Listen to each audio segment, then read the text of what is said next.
GPS exams गुरु में आपका स्वागत है। हमारे साथ बिहार बोर्ड और सभी प्रतियोगी परीक्षाओं की तैयारी करें। नमस्कार। एसिड बेस और सॉल्ट श्रृंखला के इस दूसरे भाग में आपका स्वागत है। पिछली बार हमने एसिड्स पर काफी विस्तार से बात की थी और आज हम क्षार यानी कि बेसिस की दुनिया में एक कह सकते हैं गहरी डुबकी लगाने वाले हैं। हम रोजमर्रा की जिंदगी में साबुन यूज करते हैं, कभी कभी पेट की एसिडिटी के लिए एंटासिड लेते हैं। इनके पीछे का जो विज्ञान है ना, वो काफी हद तक क्षारों से ही जुड़ा है।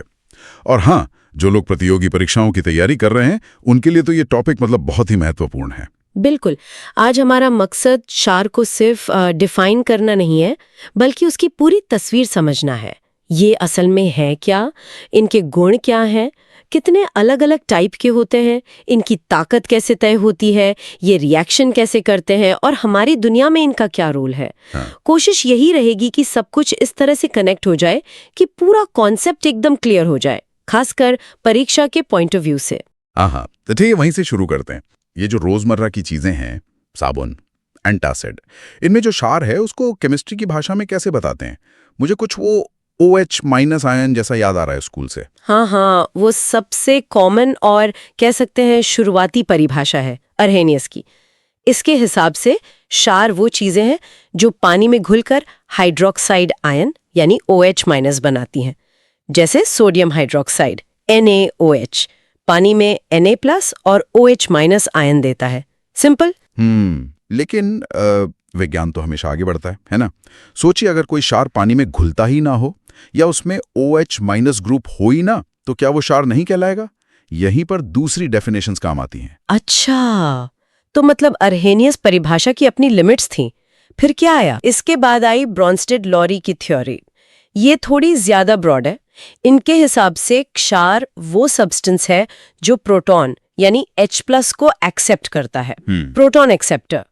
जैसे अमोनिया गैस है NH3, इसमें OH- तो नहीं है, लेकिन जब ये पानी से रिएक्ट करती है तो पानी से एक H+ लेकर NH4+ अमोनियम आयन बना लेती है। तो इस नजरिए से अमोनिया एक क्षार है। अच्छा, प्रोटॉन लेने वाला। हाँ, और यहीं से एक बहुत इंपॉर्टेंट कॉन्सेप्ट जुड़ता है कॉन्जुगेट एसिड बेस पेयर का, संयुग्मी अम्ल क्षार जोड़ी। जब NH3 जो कि क्षार था ने H+ लिया तो वो बन गया NH4+। ये NH4+ कहलाता है NH3 का कॉन्जुगेट एसिड। और दूसरी तरफ पानी H2O ने H+ दिया, मतलब यहां उसने एसिड जैसा काम किया, तो वो बन गया OH-। ये OH- पानी का कॉन्जुगेट बेस है। तो NH3 NH4+ और H2O OH- ये कॉन्जुगेट पेयर्स हैं। ये समझना कई रिएक्शंस के लिए बहुत जरूरी है। यानी प्रोटॉन लेना या देना, ये ब्रॉन्स्टेड-लॉरी का बेसिस है। क्या कोई और भी परिभाषा है? हाँ, एक और है जो और भी ज्यादा जनरल है, लुईस की परिभाषा। लुईस के हिसाब से क्षार वो चीज है जो केमिकल रिएक्शंस में इलेक्ट्रॉन का एक जोड़ा, मतलब इलेक्ट्रॉन पेयर, डोनेट कर सकती है। इलेक्ट्रॉन पेयर डोना। ये परिभाषा उन रिएक्शंस को भी एक्सप्लेन करने में मदद करती है जहां प्रोटॉन का सीधा लेना देना नहीं होता, जैसे कई ऑर्गेनिक रिएक्शंस में या जहां मेटल आयन इन्वॉल्व्ड होते हैं। तो ये तीनों परिभाषाएं, अर्हेनियस OH- देने वाला, ब्रॉन्स्टेड-लॉरी H+ लेने वाला और लुईस इलेक्ट्रॉन पेयर देने वाला, मिलकर क्षार की पूरी कहानी बताती हैं। एग्जाम्स में अक्सर इनकी समझ पर बेस सवाल आते हैं। ठीक है, तो अलग अलग परिभाषाएं हैं अलग अलग सिचुएशन के लिए। अब बात करते हैं कि हम इन्हें पहचानते कैसे हैं प्रैक्टिकली। मुझे याद है स्कूल में बताया था कि इनका स्वाद कड़वा, बिटर होता है और छूने पर ये साबुन जैसे चिकने लगते हैं। ये चिकनापन क्यों होता है वैसे? बिल्कुल सही पहचान। स्वाद कड़वा होता है, हालांकि लैब में कभी कुछ चखना नहीं चाहिए। और हाँ, छूने में साबुन जैसे लगते हैं। ये चिकनाहट असल में इसलिए महसूस होती है क्योंकि एक क्षार हमारी स्किन पर जो नेचुरल ऑयल्स और फैट्स होते हैं ना, फैटी एसिड्स, उनके साथ रिएक्ट करते हैं। इस प्रोसेस को सपोनिफिकेशन मतलब साबुनीकरण कहते हैं। तो एक तरह से क्षार आपकी स्किन पर ही बहुत थोड़ी मात्रा में साबुन बना रहे होते हैं। अरे वाह, सैपोनिफिकेशन त्वचा पर। ये तो इंटरेस्टिंग है। हाँ, और एक क्लासिक पहचान है कि ये रेड लिटमस पेपर को ब्लू कर देते हैं। हाँ, रेड टू ब्लू। ये तो थे फिजिकल गुण। केमिकल पहचान क्या है? आपने लिटमस का नीला होना बताया, इसका कनेक्शन शायद पीएच से है? एकदम सही पकड़ा। केमिकली क्षारों का पीएच मान हमेशा 7 से ज्यादा होता है, क्योंकि ये पानी में आयन्स बनाते हैं जैसे Na+, OH-, तो इनके एक्वस सॉल्यूशन बिजली कंडक्ट करते हैं और इनकी सबसे इंपॉर्टेंट केमिकल रिएक्शन है एसिड्स को न्यूट्रलाइज करना। यहीं पर इंडिकेटर्स काम आते हैं। लिटमस तो एक तरीका है ही। दूसरे इंडिकेटर जैसे फिनोल्थलीन वो बेस में पिंक कलर देते हैं, मिथाइल ऑरेंज पीला हो जाता है। एक यूनिवर्सल इंडिकेटर भी आता है जो पीएच के हिसाब से कई रंग दिखाता है। बेसिक रेंज में मतलब पीएच 8 से 14 में ये आमतौर पर हरे से नीला और फिर बैंगनी होता जाता है। उससे पीएच का अंदाजा लग जाता है। और आपने न्यूट्रलाइजेशन का जिक्र किया, base plus acid is equal to salt plus water. ये तो केमिस्ट्री की बिल्कुल बेसिक रिएक्शंस में से हैं, लेकिन कुछ क्षार खतरनाक भी होते हैं, संक्षारक मतलब कोरोसिव। हाँ बिल्कुल। जो स्ट्रॉन्ग बेस होते हैं जैसे सोडियम हाइड्रोक्साइड मतलब कास्टिक सोडा, वो बहुत संक्षारक होते हैं। उनकी ये क्षमता उनकी हाई रिएक्टिविटी की वजह से होती है, खासकर हाइड्रोक्साइड आयन OH- की हाई कॉन्सेंट्रेशन। ये ऑर्गेनिक टिश्यूज जैसे हमारी स्किन को डैमेज कर सकते हैं, इसीलिए इन्हें हैंडल करते वक्त सावधानी बहुत जरूरी है।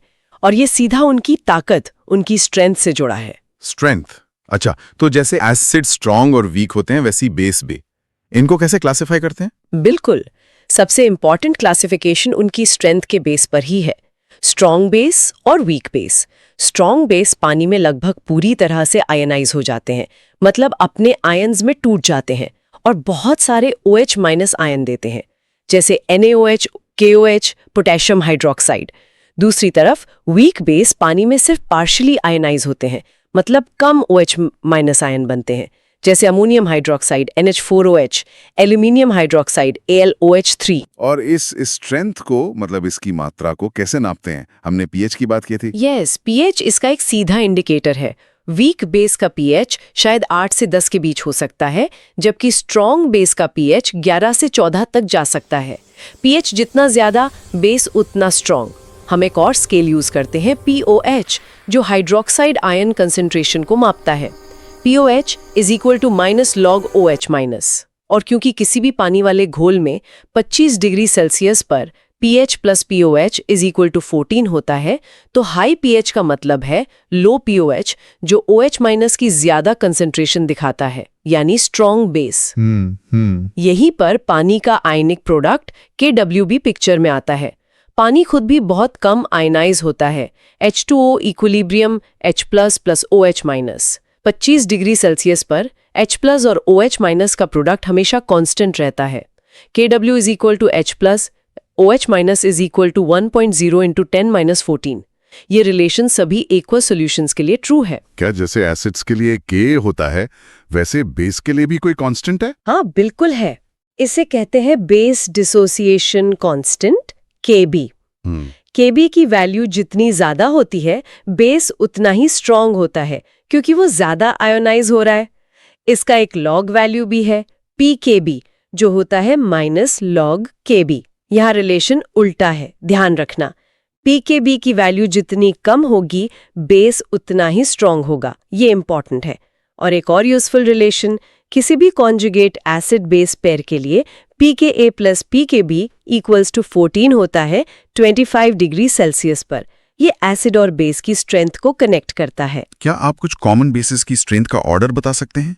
ये एग्जाम्स के लिए काम आ सकता है। जरूर। जो कॉमनली यूज होते हैं उनमें पोटेशियम हाइड्रोक्साइड KOH सबसे स्ट्रॉन्ग माना जाता है, फिर सोडियम हाइड्रोक्साइड NaOH, उसके बाद कैल्शियम हाइड्रोक्साइड CaOH2 आता है, और फिर अमोनियम हाइड्रोक्साइड NH4OH, जो एक वीक बेस है। तो ऑर्डर हुआ KOH, NaOH, CaOH2, NH4OH। ठीक है, स्ट्रेंथ वाला पॉइंट क्लियर हुआ। क्या बेस को क्लासिफाई करने के और भी तरीके हैं? हाँ, एक और इम्पॉर्टेंट बेसिस है उनकी पानी में घुलनशीलता, मतलब सॉल्युबिलिटी। जो बेस पानी में आसानी से घुल जाते हैं उन्हें एक स्पेशल नाम दिया गया है एल्कली, जैसे NaOH, KOH, COH whole twice, NH4OH, ये सब एल्कली हैं। लेकिन जो बेस पानी में नहीं घुलते या बहुत कम घुलते उन्हें इनसॉल्युबल बेस कहते हैं, जैसे copper hydroxide CuOH whole twice, ferric hydroxide FeOH whole thrice.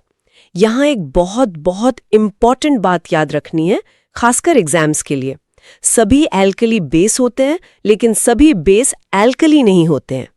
इसे ऐसे समझें जैसे सारे आम फल हैं, पर सारे फल आम नहीं हैं। हाँ, ये अंतर बहुत क्लियर है, ये जानना जरूरी है। आपने पहले बेस की एसिडिटी का भी जिक्र किया था, जो सुनने में थोड़ा अजीब लगा था। क्या आप उसे फिर से समझा सकती हैं? हाँ, वो टर्म थोड़ी कंफ्यूजिंग हो सकती है। बेस की एसिडिटी का टेक्निकल मतलब है कि उस बेस का एक मॉलिक्यूल पानी में कितने हाइड्रोक्साइड OH- आयन दे सकता है।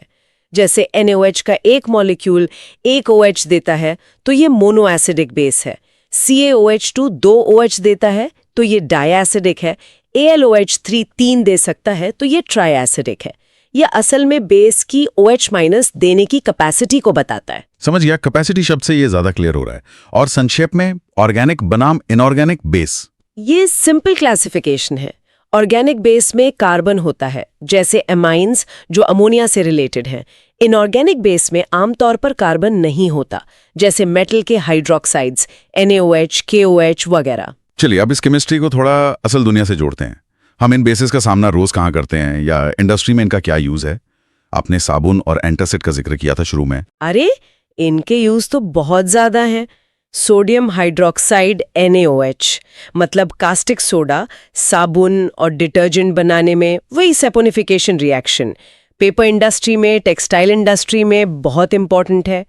पोटेशियम हाइड्रोक्साइड KOH मतलब कास्टिक पोटाश, एल्कलाइन बैटरीज और लिक्विड सोप बनाने में यूज होता है। कैल्शियम हाइड्रोक्साइड CaOH ट्वाइस, जिसे बुझा हुआ चूना या स्लेक्ट लाइम कहते हैं, वो सफेदी व्हाइट वॉश करने में, एग्रीकल्चर में एसिडिक मिट्टी को ट्रीट करने में और यहाँ तक कि चीनी को साफ करने में भी काम आता है। अमोनियम हाइड्रोक्साइड NH4OH का घोल एक कॉमन घरेलू क्लीनर है, खासकर शीशे साफ करने के लिए देखा होगा आपने। हाँ, बिल्कुल। और एंटासिड्स कैसे काम करते हैं? एंटासिड में आमतौर पर वीक और अक्सर इनसॉल्युबल बेस होते हैं, जैसे magnesium hydroxide MgOH2, milk of magnesia नाम सुना होगा, या एल्यूमिनियम हाइड्रोक्साइड AlOH3। ये वीक होने के कारण पेट के एक्स्ट्रा एसिड HCl को धीरे धीरे न्यूट्रलाइज करते हैं, बिना pH को बहुत ज्यादा बढ़ाए, जिससे और प्रॉब्लम हो सकती हैं। ये जेंटली काम करते हैं। एल्यूमिनियम हाइड्रोक्साइड का एक और यूज कुछ मटेरियल्स में फायर रिटार्डेंट मतलब आग रोकने वाले एजेंट के तौर पर भी होता है। अच्छा। हाँ, और यहीं पर एक और इंटरेस्टिंग बात आती है। एल्यूमिनियम हाइड्रोक्साइड AlOH3 एम्फोटेरिक होता है, मतलब ये एसिड जैसे पेट का एसिड और स्ट्रॉन्ग बेस दोनों के साथ रिएक्ट कर सकता है। जिंक ऑक्साइड ZNO और पानी H2O भी एम्फोटेरिक सब्सटेंस के उदाहरण हैं। ये सिचुएशन के हिसाब से एसिड या बेस की तरह बिहेव कर सकते हैं। ये तो काफी वर्सेटाइल कंपाउंड्स हैं। इन्हें इंडस्ट्री में बड़े स्केल पर कैसे बनाते हैं? जैसे NaOH को। NaOH मुख्य रूप से ब्राइन यानी नमक NaCl के गाढ़े पानी वाले घोल के इलेक्ट्रोलिसिस से बनाया जाता है। कास्नर केल्नर प्रोसेस, जिसमें मर्करी यूज होता है, एक तरीका है, हालांकि अब और मॉडर्न मेथड्स भी हैं। CaOH2 बनाना काफी सिंपल है। बिना बुझे चूने क्विक लाइम CaO में पानी मिलाया जाता है। इस प्रोसेस को चूने का बुझाना स्लेकिंग ऑफ लाइम कहते हैं और इसमें काफी गर्मी निकलती है, देखा होगा शायद।